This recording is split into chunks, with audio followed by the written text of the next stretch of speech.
Find a comfortable place to rest. Perhaps adjust your pillow, settle into your blankets, let your body sink into stillness. Tonight we journey back 700 years to a quiet monastery in England, where the work of copying manuscripts unfolds at its own unhurried pace. There will be no drama here. No urgent deadlines, no excitement, no tension. Just the slow, methodical work of a scribe, whose days are measured in pages copied, lines written, letters formed with careful precision. We will watch as he works, hour after hour, in silence, broken only by the scratch of his quill and the distant sound of bells marking the hours of prayer. This is the rhythm of the scriptorium, where time moves slowly, where patience is the greatest virtue, where each letter is a small act of devotion. So settle yourself, close your eyes if you wish, and let us begin on a spring morning in the year 1320, in a Benedictine monastery in the English countryside. The monastery wakes in darkness. It is not yet 4 a.m, and the world outside the thick stone walls is silent and still. Inside, the monks are already stirring, rising from their narrow beds in the dormitory. Brother Thomas is among them. He is 32 years old, though he looks older, his face lined by years of squinting at manuscripts in poor light. He has been a monk for 14 years, a scribe for 10. This is his life, the only life he knows now, and he performs its rituals with quiet acceptance. The dormitory is cold. It is always cold in the early morning, even in spring. The stone walls hold the chill of winter long into the warmer months. Brother Thomas rises from his bed, which is simply a straw mattress on a wooden frame. There are no pillows, no blankets beyond a single rough wool covering.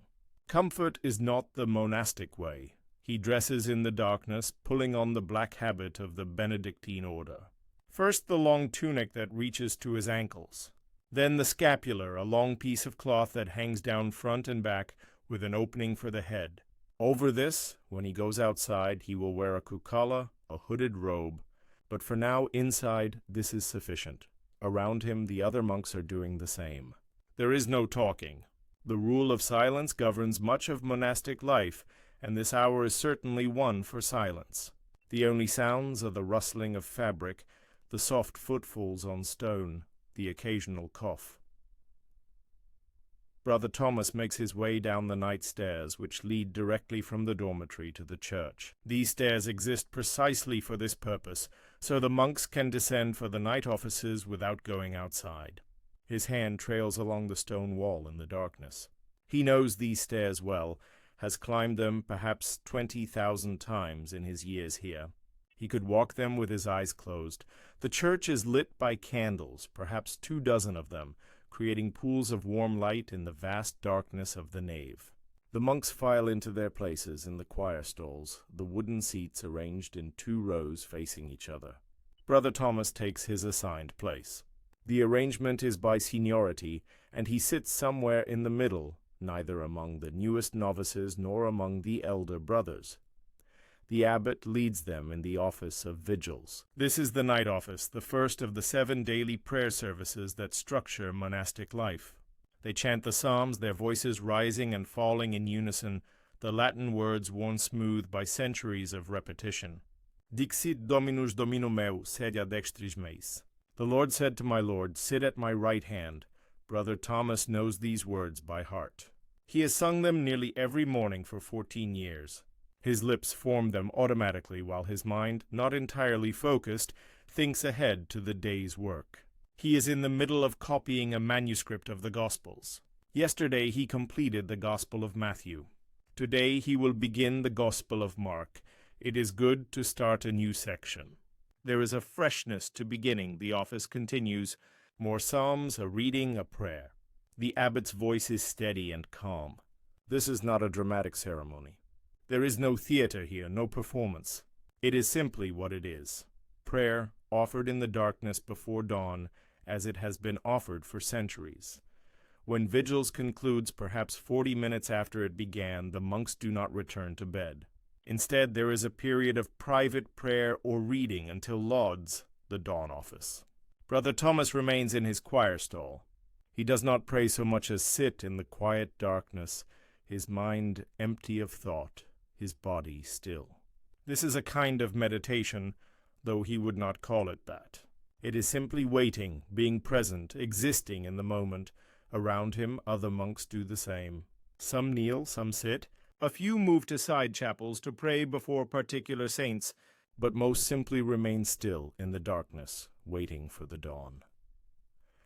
Time passes slowly here in this hour before dawn. There is nothing to mark its passage except the gradual lightening of the darkness, visible through the high windows of the church. The candles continue to burn, their flames steady in the still air. Brother Thomas thinks about nothing in particular. His mind drifts, settling nowhere like dust motes in the air. This is how he spends much of his time, in this state of gentle mental emptiness. It is restful in its way. There are no demands on him in this moment, no expectations except to be here, in this place, at this time. Gradually, the darkness outside begins to lift. The windows, which were black, become dark gray, then lighter gray. Dawn is approaching. Soon the bell will ring for lauds. The bell rings, a clear sound in the silent church. The monks rise for lauds, the morning office. This service welcomes the coming day, gives thanks for the light returning. Benedictus Dominus Deus Israel.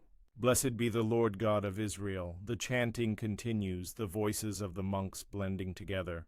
Brother Thomas sings with the others, his voice neither particularly good nor particularly bad, simply one voice among many. This anonymity suits him. He has no desire to stand out, to be noticed. The monastic life is, in many ways, about becoming less distinct, about submerging the individual self into the community. Lauds concludes as the first rays of sunlight enter through the eastern windows. The light is pale and cool, the light of early spring morning. The monks file out of the church, heading to the chapter house for the morning chapter meeting. The chapter house is a square room with stone benches built into the walls. The monks sit according to their rank, and the abbot reads a chapter from the Rule of St. Benedict, the set of guidelines that governs Benedictine life. Today's reading is about humility, about the importance of seeing oneself as the least among brothers. The abbot's voice is measured and calm. This is a daily ritual, the reading of the rule, and everyone has heard these passages many times before.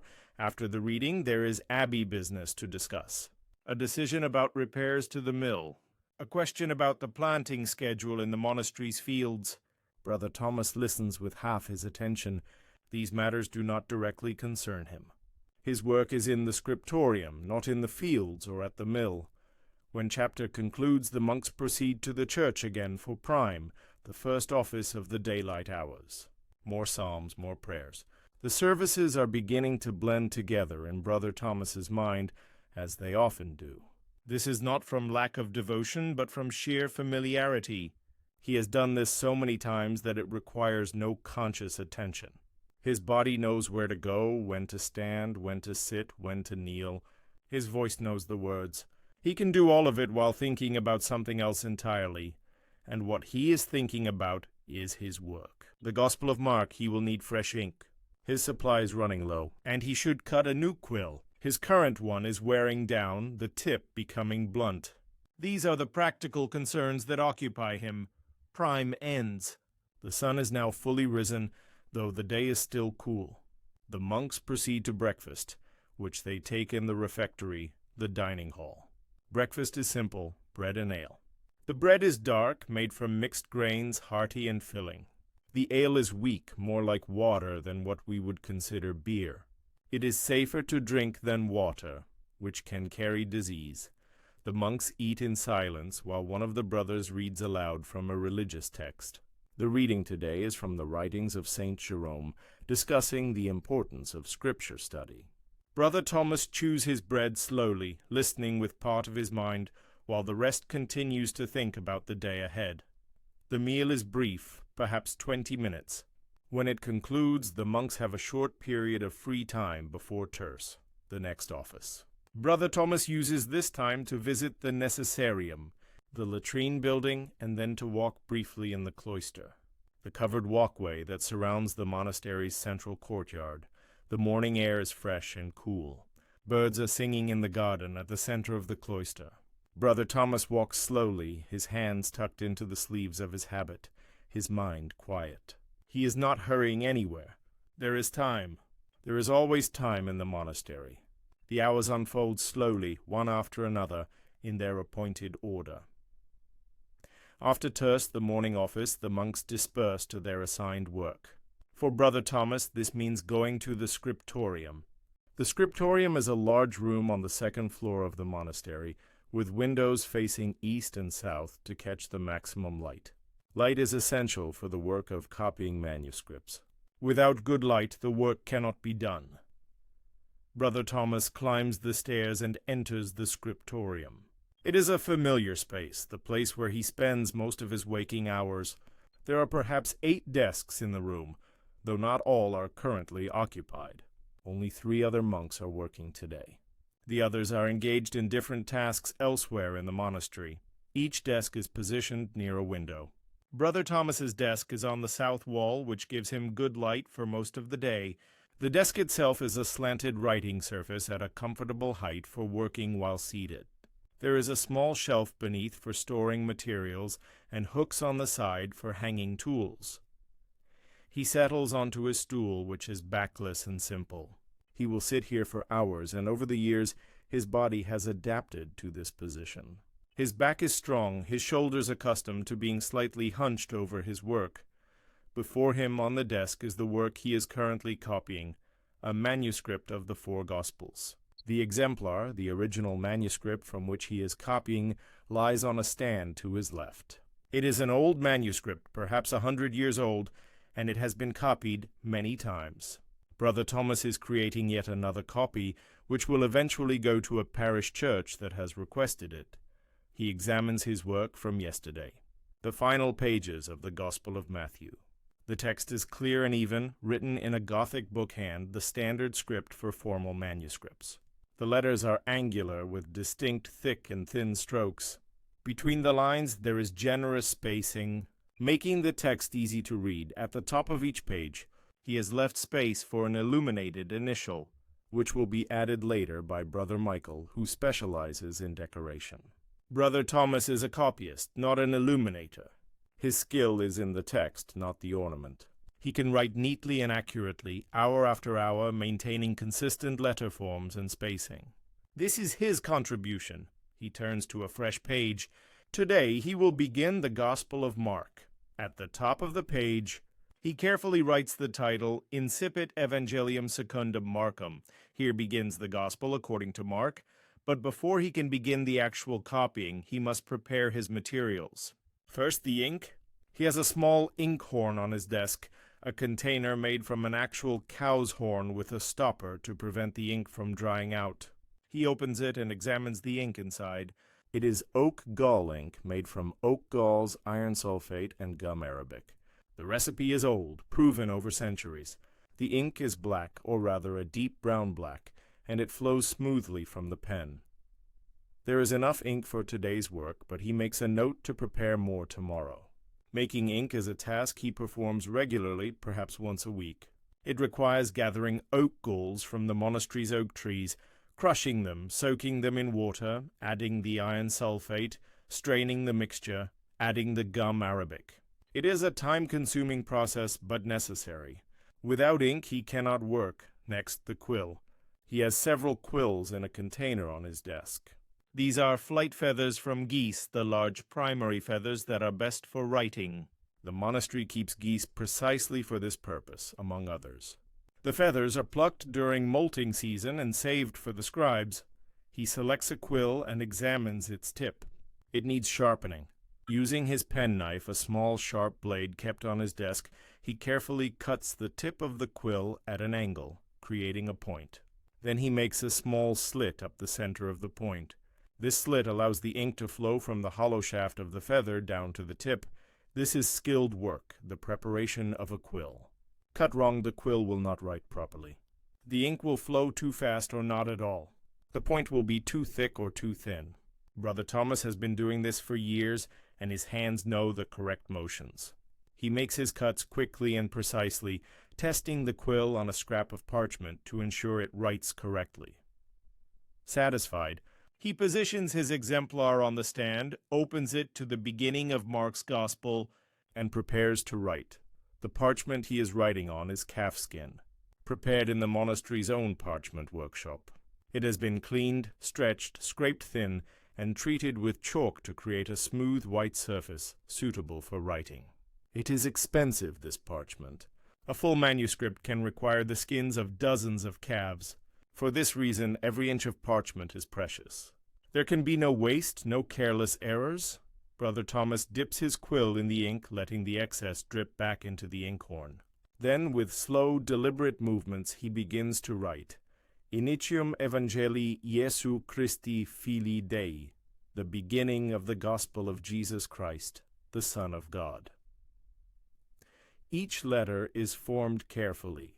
The downstrokes are thick, made with the full width of the quill's point. The upstrokes and cross-strokes are thin, made with just the edge. This contrast between thick and thin gives the Gothic script its distinctive appearance. He writes slowly. There is no hurrying this work. Speed leads to errors, and errors are costly. If he makes a small mistake, a misformed letter, he can scrape it away with his knife and write over it. But if he makes a larger error, misspelling a word or skipping a line, the entire page may be ruined. So he writes with care, referring constantly to the exemplar. He reads a few words, memorizes them, writes them, then looks back to check his work and read the next few words. Read, memorize, write, check. Read, memorize, write, check. This is the rhythm of his work. Around him, the other scribes are doing the same. The scriptorium is silent except for the occasional scratch of quill on parchment, the faint rustling as someone turns a page, the soft sound of breathing. This is a contemplative silence, not an oppressive one. Each scribe is absorbed in his own work, existing in his own small world of words and letters. The morning light streams through the windows, illuminating the manuscripts, the desks, the bent heads of the scribes. Dust motes float in the beams of light. Outside, faint sounds drift up from the monastery grounds, the clang of a bell, voices from the garden, the distant lowing of cattle. But inside the scriptorium, time seems suspended. Brother Thomas continues to write. Line after line, word after word, letter after letter. His hand moves across the page with practiced precision. The text grows slowly, steadily, filling the parchment. An hour passes, perhaps more. Time is difficult to judge in the scriptorium. There are no clocks here, only the bells that mark the hours of prayer. Brother Thomas works without awareness of time, lost in the rhythm of his task. His hand begins to ache. This is normal. The position of the hand, gripping the quill, maintaining pressure, is tiring. He pauses, flexes his fingers, shakes out his hand. Then he continues. The text he is copying is familiar to him. He has copied Gospels before, several times. He knows these stories, John the Baptist in the wilderness, the baptism of Jesus, the calling of the disciples. The words flow through his mind as he writes them, but he is not really reading them in the sense of comprehending them anew. They are simply words to be copied, letters to be formed, lines to be completed. This is the nature of his work. He is not creating. He is not interpreting. He is not adding anything of himself. He is simply transmitting, passing along the text from the exemplar to the new manuscript, serving as a human link in a chain that stretches back centuries. There is a meditative quality to this work. The repetitive nature of it, the focus required, the silence, all combine to create a state of mind that is calm and empty. Brother Thomas is not thinking about anything in particular. He is simply present in the moment, his whole awareness focused on the task of forming letters. Occasionally he makes a small error. A letter formed slightly wrong. He scrapes it away with his knife, a careful, gentle scraping that removes only the ink and not the parchment beneath. Then he writes the letter again, correctly this time. The correction is barely visible. A trained eye can see it, but to most readers the page will appear flawless. The Gospel of Mark is shorter than Matthew, but it will still take several days to copy. Today he hopes to complete perhaps 4 pages. That is a good day's work. Some days he completes more, some days less. It depends on many factors: the difficulty of the text, the amount of decoration on the page, his own energy and focus. But 4 pages is a reasonable goal. That means he will finish Mark in perhaps a week, assuming there are no interruptions, no days lost to illness, or special feast days when no work is done. The bell rings for Sext, the midday office. Brother Thomas carefully wipes his quill clean and places it on the desk. He corked his inkhorn to prevent the ink from drying. He stands stretching his back, feeling the stiffness from hours of sitting. Then he follows the other scribes out of the scriptorium, down the stairs, toward the church. The pattern of the day is constant: work interrupted by prayer, prayer followed by work. This is the Benedictine rhythm, the balance between ora et labora, prayer and work. Neither is more important than the other. Both are necessary, both are part of the monastic calling. Sext is brief, as the daytime offices are. More psalms, more prayers. The noon sun streams through the church windows, creating bright patches on the stone floor. The church is warmer now than it was at dawn. Spring is advancing, bringing warmth with it. After Sext comes dinner, the main meal of the day. The monks process to the refectory and take their places at the long tables. The meal today consists of bread, pottage, and fish. The pottage is a thick stew made from peas, onions, and herbs. The fish are small, perhaps caught in the monastery's fish ponds. There is no meat. Meat is rarely served in the monastery, only on feast days, as at breakfast one monk reads aloud while the others eat. The reading today is from the Life of Saint Martin of Tours. Brother Thomas listens with half his attention while he eats. The pottage is warm and filling. The bread is coarse but fresh. The fish are bony but tasty. The meal lasts perhaps half an hour. When it is finished, the monks have a brief period of rest. This is not sleep, but simply quiet time. Some remain in the cloister, sitting on the stone benches, enjoying the warmth of the midday sun. Some return to their cells for private prayer or reading. Brother Thomas chooses to walk in the cloister garden, a small enclosed space with herbs and flowers growing in neat beds. He walks slowly, hands in his sleeves, enjoying the feel of the sun on his face, the scent of growing things. This is a brief respite, a pause in the day's work. He is not thinking about anything in particular, simply being present in this moment, in this place. A butterfly lands on a lavender plant. Brother Thomas watches it, noting the patterns on its wings, the way it moves from flower to flower. He is not particularly interested in butterflies, but the sight pleases him in a quiet way. There is beauty in small things, if one takes time to notice. The bell rings for none, the afternoon office. Brother Thomas leaves the garden and returns to the church. More psalms, more prayers. The service is identical in structure to the others, only the specific psalms change. He sings with the others, his voice blending into the communal sound. After none, he returns to the scriptorium. The afternoon session of work is about to begin. The afternoon light in the scriptorium is different from the morning light. It slants in from a different angle, creating different shadows. Brother Thomas settles back onto his stool, uncorks his inkhorn, selects his quill, and examines his work from the morning. He has completed 2 pages and begun a 3rd. This is satisfactory progress. He reads over what he has written, checking for errors. Finding none, he continues where he left off. The afternoon work proceeds much like the morning work. Read, memorize, write, check. Read, memorize, write, check. The rhythm is soothing, almost hypnotic. His hand moves across the page. The text grows. Time passes. His mind, freed from the need to think consciously about what he is doing, drifts. He thinks about the other manuscripts he has copied. A book of Psalms that was his first major work as a fully trained scribe. An Augustine treatise. A copy of the Rule of St. Benedict. Parts of the Bible, medical texts, herbals. Each manuscript different, each requiring careful attention. He thinks about his life before the monastery, though these memories are dim now, faded by time and by his deliberate effort not to dwell on them. He came here as a boy of 12, given to the monastery by his parents as an oblate. It was not uncommon.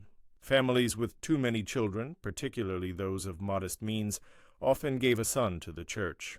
It was considered an honorable thing, providing for the child's future and earning spiritual merit for the family. He does not remember much about his parents, a dim sense of a house, of other children, of daily life in a village. But the details are gone. The monastery is his home now, has been for 20 years. He knows no other life. Does he regret this? The question does not occur to him. Regret implies choice, implies that things could have been different, but Brother Thomas does not think in these terms. This is his life. He accepted it long ago. There is no point in questioning it. He continues to write. The Gospel of Mark tells of Jesus' ministry in Galilee, the calling of Simon and Andrew, James and John, the healing of Peter's mother-in-law, the cleansing of a leper. These stories are familiar, worn smooth by repetition, but Brother Thomas copies them faithfully, word for word, letter for letter. His quill needs sharpening again. He pauses, takes up his penknife, and trims the point. This is a frequent necessity. A quill wears down quickly, especially when writing on rough parchment. He must resharpen it several times a day. The afternoon wears on. The light begins to change, becoming more golden as the sun moves lower in the sky. Brother Thomas lights a candle on his desk. The additional light helps, though he knows he will not work much longer. Writing by candlelight strains the eyes. Most scribes do their work in daylight, saving artificial light only for the dark winter months when there is no choice. He completes the 3rd page and begins the 4th. This will be his last page for the day. He can feel the fatigue in his hand, in his eyes, in his back. The work is tiring, though he is used to it. The bell rings for vespers, the evening office. Brother Thomas has been expecting this. He finishes the line he is working on, wipes his quill, corks his inkhorn, and stands. His back cracks as he straightens. He stretches, rolls his shoulders, flexes his hands. Around him, the other scribes are doing the same. One by one, they leave their desks, extinguishing their candles, storing their tools, heading down the stairs toward the church. Vespers marks the end of the working day. After this office, there will be supper, then a brief period of recreation, then compline, the final office of the day, then bed. The day is following its established pattern, as it always does, as it always will. The evening office of Vespers welcomes the coming night, gives thanks for the day completed. The church is filled with the warm light of late afternoon sun streaming through the western windows. The monks' voices rise in the familiar chants. Brother Thomas sings with them, his voice blending, his mind quiet. After Vespers there is supper in the refectory. The evening meal is lighter than dinner. Bread, cheese, perhaps some cooked vegetables. Again the meal is eaten in silence while a brother reads aloud, tonight from the dialogues of Gregory the Great. Brother Thomas eats slowly, not from deliberate mindfulness, but from habit and tiredness. His hand aches from the day's work. His eyes feel strained. He is ready for rest, though rest is still hours away. After supper there is a brief period called recreation, when the rule of silence is relaxed and the monks may speak to one another. This typically takes place in the warming room, the only room in the monastery, aside from the kitchen, where a fire is regularly kept burning. The warming room is small, with benches along the walls and a central hearth. A fire burns in the hearth, providing welcome warmth as the spring evening cools. Perhaps a dozen monks gather here, sitting on the benches, talking quietly. Brother Thomas listens more than he speaks.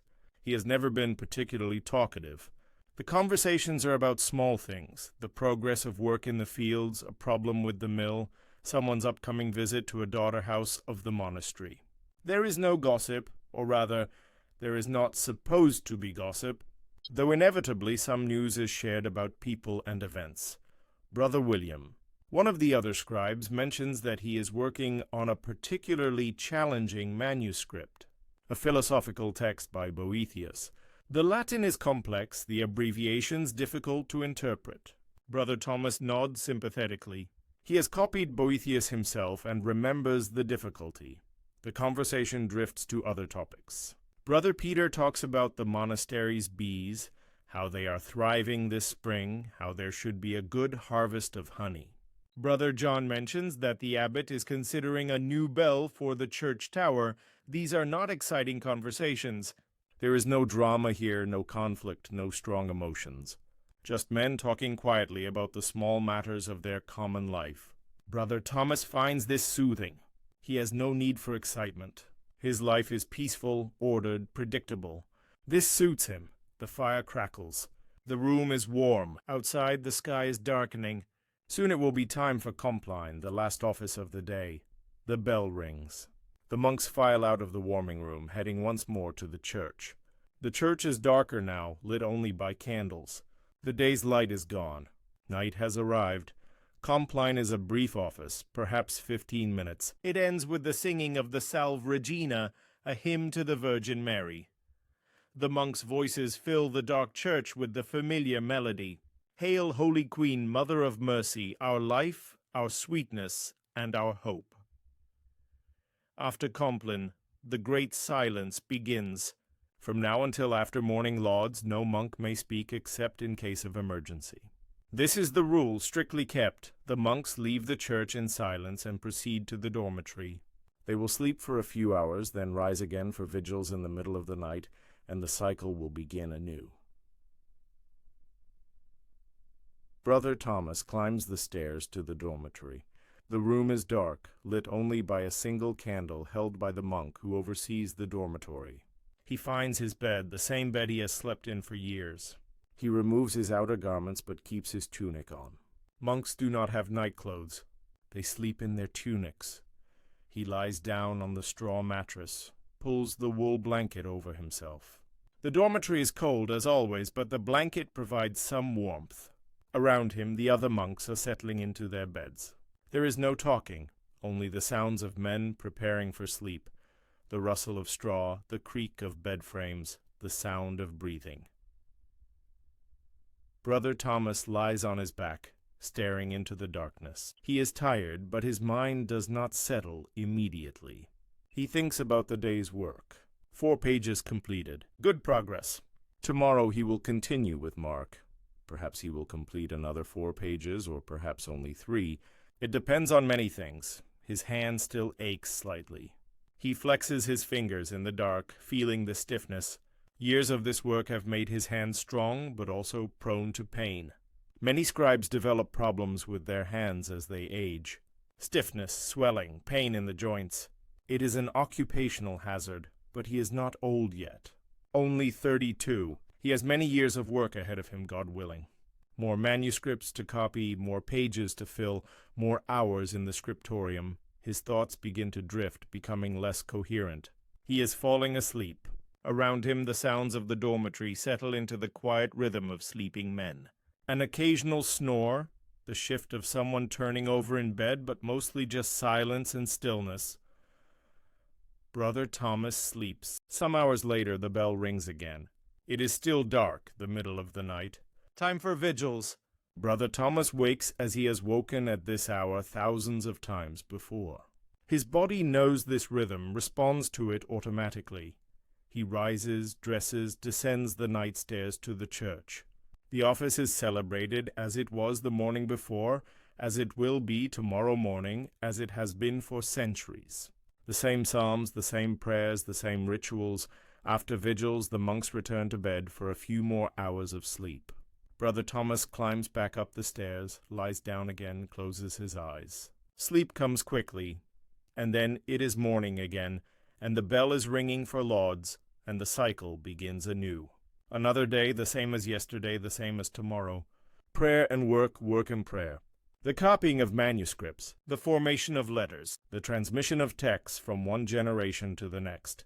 This is the life of a medieval monastic scribe. Not exciting, not dramatic, but purposeful in its way. A life of service, of quiet dedication, of patient labor. Brother Thomas will rise, as he always does, and go to the scriptorium, as he always does, and continue copying the Gospel of Mark. Word by word, line by line, page by page. The work is slow, but it is good work. Important work, and so the day unfolds once more in its appointed pattern. Morning returns as it always does. The sun rises in the east, light floods through the church windows, and the monks gather for lauds. Brother Thomas sings the familiar psalms, his voice joining with the others in the ancient chant. His mind is already in the scriptorium, thinking about the page he left unfinished yesterday, about the work that awaits him. After breakfast, after the morning offices, he climbs the stairs to the scriptorium. The room is quiet, lit by the soft morning light. He takes his place at his desk, arranges his materials, and examines his work from the previous day. The Gospel of Mark continues. Jesus healing the sick, casting out demons, teaching in the synagogues. The stories are familiar, almost too familiar. Brother Thomas has heard them read aloud countless times, has copied them before in other manuscripts. But familiarity does not diminish his obligation to copy them accurately. Each word matters, each letter must be correct. He dips his quill in the ink and begins to write. The rhythm is immediate, natural. His hand knows these motions.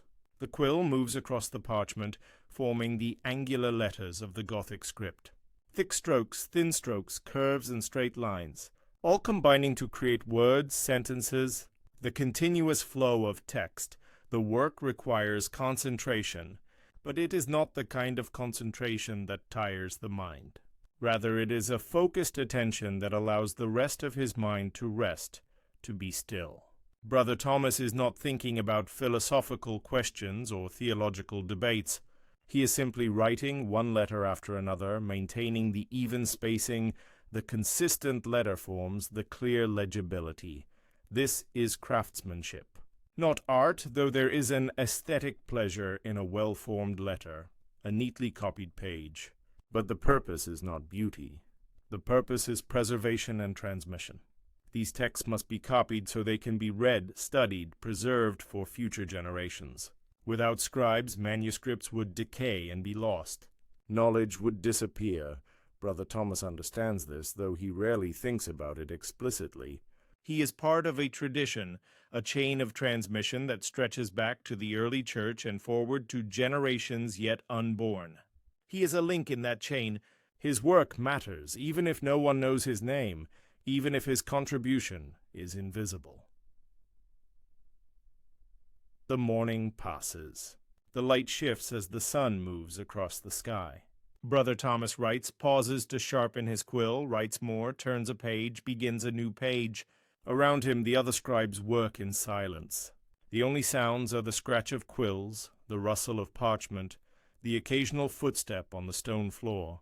His back begins to ache. This is normal. He shifts on his stool, adjusts his position, continues working.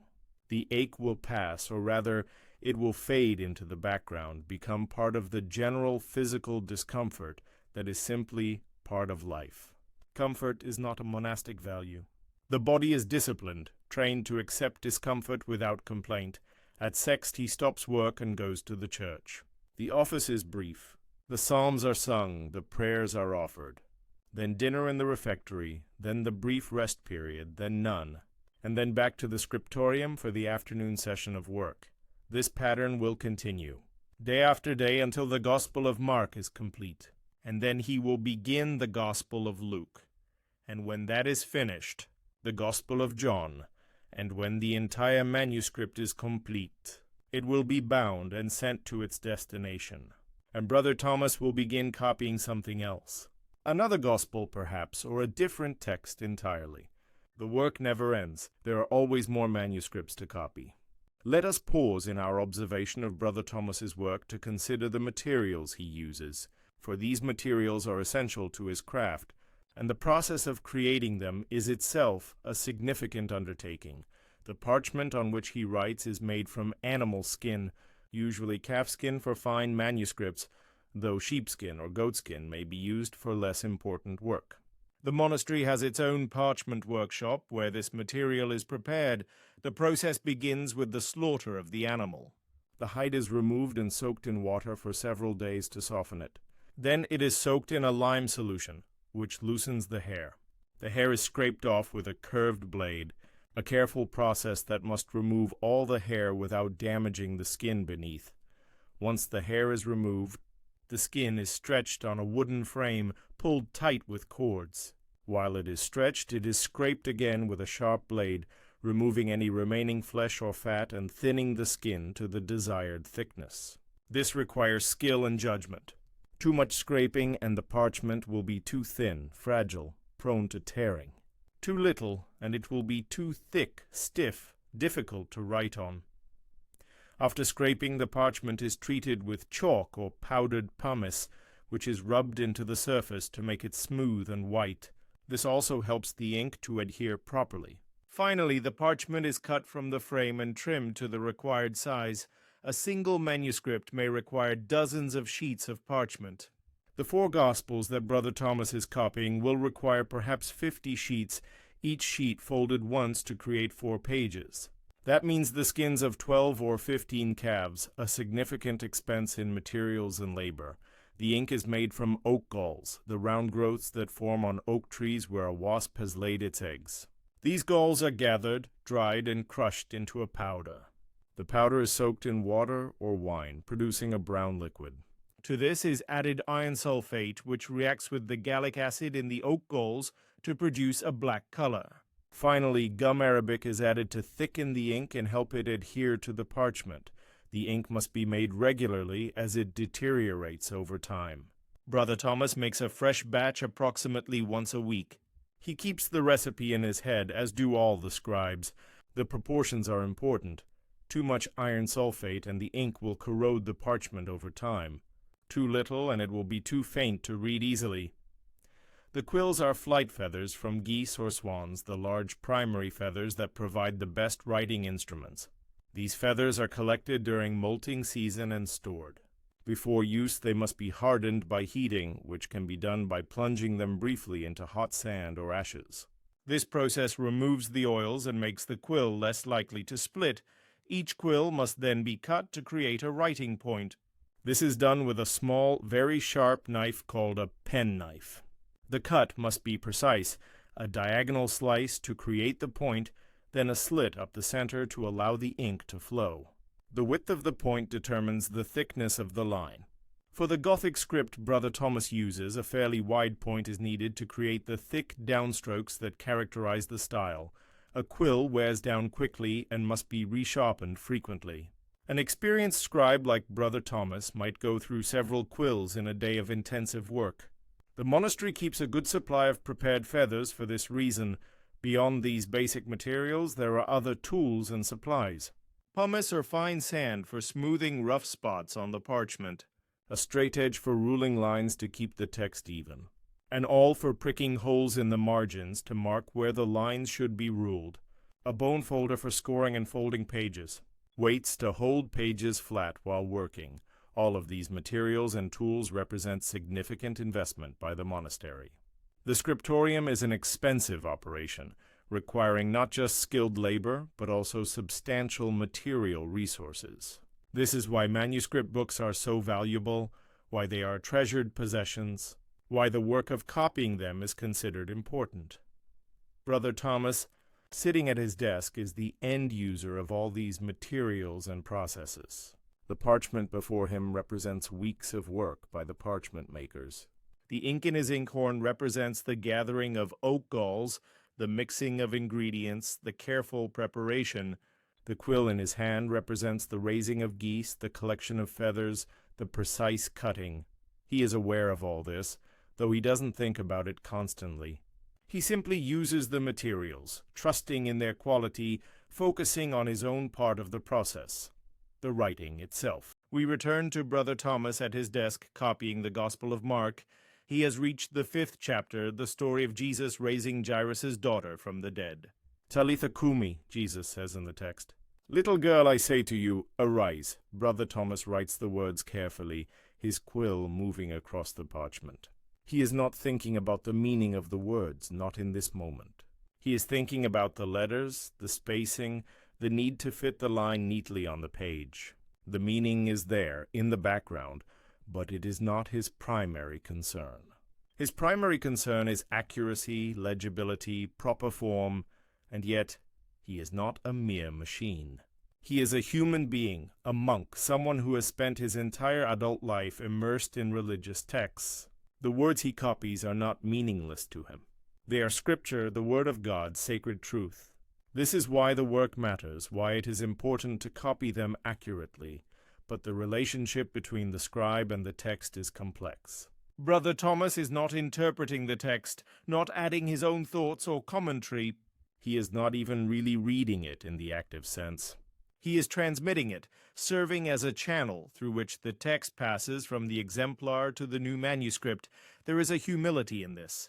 The scribe's personality, his opinions, his understanding, all of these are meant to be invisible. The text is what matters, not the scribe. This is why scribes rarely sign their work. To do so would be to assert the importance of the individual, which is contrary to monastic values. Occasionally, a scribe will add a colophon at the end of a manuscript, a brief note recording when and where the manuscript was copied, sometimes including a prayer for the scribe's soul. But even these are formulaic, anonymous in their way. Here ends the book. Thanks be to God. Pray for the scribe. Nothing personal, nothing individual. Brother Thomas will not add a colophon to this gospel manuscript.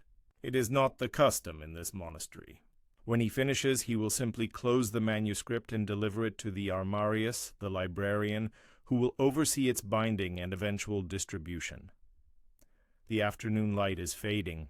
Brother Thomas lights his candle, positions it carefully to illuminate his work without creating too much glare. He will work for perhaps another hour until vespers. His eyes are tired. The small letters, the need to maintain constant focus, strain the eyes over time. Many scribes develop poor vision as they age. It is an occupational hazard like the aching hands. Brother Thomas's vision is still good, but he knows that this may not always be the case. For now he can see clearly, and he continues his work. The text before him tells of Jesus sending out the 12 disciples, giving them authority over unclean spirits. Brother Thomas copies the instructions Jesus gives them. Take nothing for the journey except a staff, no bread, no bag, no money. Wear sandals, but not an extra tunic. These instructions puzzle Brother Thomas slightly, as they always do when he encounters them. The monastic life is different. Monks own nothing personally, it is true, but the monastery itself owns much. Buildings, land, livestock, books. How does one reconcile monastic life with this radical poverty Jesus commands? But this is not a question for him to answer. He is a scribe, not a theologian. His job is to copy the text, not to interpret it. The interpretation belongs to those more learned than he, the teachers and preachers who will use this manuscript. He pushes the thought aside and continues writing. The text continues, describing how the disciples went out and preached repentance, cast out demons, anointed the sick with oil. Brother Thomas's hand moves steadily across the page, forming the letters, building the text. The scriptorium, though quiet, is not a place of complete isolation. Brother Thomas is aware of the other scribes working around him. They are his brothers, not just in the religious sense, but in the practical sense of shared labor. They understand his work because they do the same work. This creates a bond, though it is rarely spoken about. Brother William, at the desk nearest the window, is working on a philosophical text. His work is more difficult than Brother Thomas's in some ways. Philosophy uses more abbreviations, more complex vocabulary, more challenging Latin constructions. But the Gospels have their own challenges. The familiarity can lead to carelessness, and there are many proper names that must be spelled correctly. Brother Michael, the illuminator, is not in the scriptorium today. He works in a separate room where he has better light and more space to spread out his materials. His work will begin after the text is complete. He will add the decorated initials, the marginalia, perhaps full-page illuminations, if this is to be a particularly fine manuscript. But for now, the text comes first. Without the text, there is nothing to illuminate. Brother Stephen, a younger monk, newer to the work, is practicing his script on a wax tablet. He is not yet trusted with parchment, which is too expensive to waste on a beginner's errors. Instead, he practices on the wax tablet, which can be smoothed and reused. He copies from an exemplar, forming the letters over and over, developing the muscle memory, the consistent hand, the judgment that a scribe needs. Brother Thomas remembers his own years of practice. How his early attempts were clumsy, uneven, embarrassing. How his teacher, Brother Richard, now long dead, would examine his work and point out the flaws with patient criticism. Your letters are not consistent. Your spacing is uneven. You are rushing. Slow down. Take time with each letter, and gradually, over months and years, his hand improved. The letters became more regular. The spacing became more consistent. He learned to judge how many words would fit on a line, how to break words at the end of a line, how to adjust his writing to keep the margins even. Now, he is one of the experienced scribes, one of those whose work is trusted. If Brother Stephen has questions, he might ask Brother Thomas. Not during working hours when silence is kept, but during recreation, when conversation is allowed. How do you know where to break a word?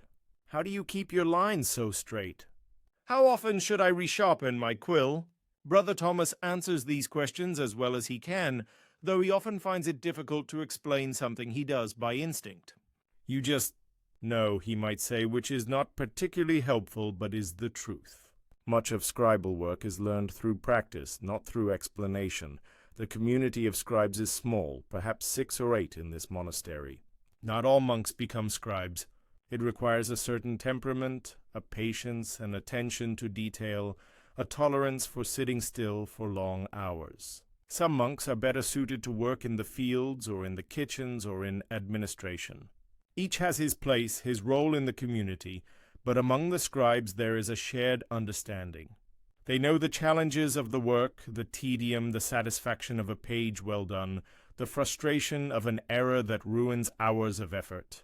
They don't talk about these things much, but they know. As the days pass, Brother Thomas continues his copying of the Gospel of Mark. He is now in the 8th chapter, approaching the end. The text tells of Jesus asking his disciples, "Who do people say that I am?" And Peter answers, "You are the Christ." Brother Thomas copies these words carefully. He has copied them before in other manuscripts, but they do not lose their significance. This is the central claim of Christianity, the assertion that Jesus is the Messiah, the Anointed One. Everything else flows from this, but Brother Thomas is not thinking theologically as he writes. He is thinking practically about letter formation, about spacing, about making sure he copies the words exactly as they appear in the exemplar. And yet, there is a kind of theology in this, a kind of devotion. The care he takes with each letter is itself a form of worship. He is not preaching. He is not teaching. But he is serving the text, ensuring its accurate transmission, and in doing so, he is serving God. This is how he understands his vocation. Not as a great calling, not as anything dramatic or heroic, but simply as work that needs doing. Manuscripts must be copied. Knowledge must be preserved. Scripture must be transmitted. Someone must do this work, and he is someone. So he does it. There is humility in this, but also quiet pride. His work is good. He knows this. His hand is steady, his letters are clear, his copies are accurate. When this manuscript is finished, it will serve its purpose well. Priests will read from it in church services. Students will study from it. It will last for generations, perhaps centuries, long after Brother Thomas himself is forgotten. This is enough, more than enough. His name will not be remembered, but his work will endure. The words he copies will continue to be read, studied, pondered. In this way, his labor has meaning that extends beyond his own small life. The afternoon wears on. The light fades. Brother Thomas completes another page, begins another. The work continues as it always does, slow and steady and patient. Days pass. The Gospel of Mark draws to a close. Brother Thomas copies the resurrection narrative, the women going to the tomb, finding it empty, being told that Jesus has risen. The text ends abruptly, with the shorter ending that appears in some manuscripts. And they went out and fled from the tomb, for trembling and astonishment had seized them, and they said nothing to anyone, for they were afraid. There is also a longer ending, which appears in other manuscripts, But the exemplar Brother Thomas is copying from uses the shorter ending, so that is what he copies. He is not choosing which version is correct. He is simply reproducing what is in front of him. He writes the final words, then adds, explicit Evangelium secundum Marcum. Here ends the Gospel according to Mark. He sets down his quill. One Gospel complete. 3 more to go, but that is work for another day. For now he allows himself a moment of satisfaction. The work is good. The text is clean and clear.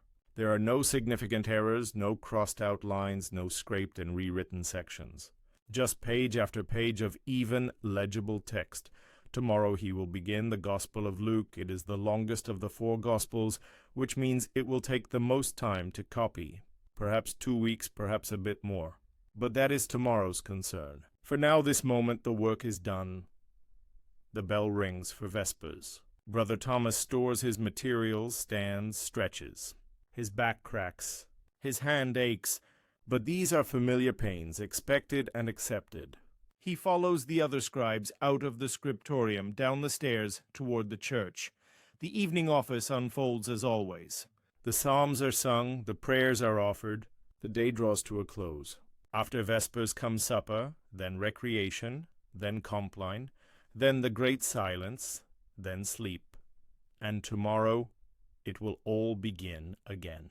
Lauds at dawn, breakfast, the morning offices, and then back to the scriptorium. The Gospel of Luke awaits. More pages to fill, more words to copy, more letters to form. This is the rhythm of the scriptorium, the pattern of the scribe's life. Prayer and work, work and prayer. The slow accumulation of pages, of manuscripts, of preserved knowledge. Brother Thomas will continue this work for the rest of his life. He will copy many more manuscripts. Some years, perhaps 2 or 3 complete manuscripts. Some years, perhaps only 1. It depends on the length of the text, the complexity, the amount of decoration required. He will grow older. His hand will become less steady. His eyes will weaken. Eventually, perhaps in his 50s or 60s, he will no longer be able to do the fine work of copying. Then he will be assigned to other tasks, simpler tasks that do not require such precision. But for now, he is in his prime as a scribe. His work is needed and valued, and so he continues, day after day, year after year, copying, preserving, transmitting. This is his contribution, his life's work, his quiet service to God and to the future. And so we leave Brother Thomas at his desk in the scriptorium of his monastery in the year 1320. The light slants through the windows. His quill scratches on parchment. The words accumulate slowly, patiently, 1 letter at a time. This is the work of the medieval monastic scribe. Not exciting, not dramatic, but essential nonetheless. Without scribes like Brother Thomas, much of ancient and medieval knowledge would have been lost. The texts we have today, the manuscripts that survived to be printed in the age of printing presses and now digitized in the age of computers, survived because scribes copied them again and again. Generation after generation, Brother Thomas did not know that he was preserving civilization. He did not think in such grand terms. He simply thought of himself as doing his work, fulfilling his vocation, serving his community and his God. But his work mattered. It mattered then, and it matters now. The patience he showed, the care he took, the hours he spent bent over his desk, all of this was part of a larger effort to preserve and transmit human knowledge across the centuries. So as you drift towards sleep, perhaps spare a thought for Brother Thomas and the countless other scribes like him. Think of their patience, their dedication, their quiet persistence.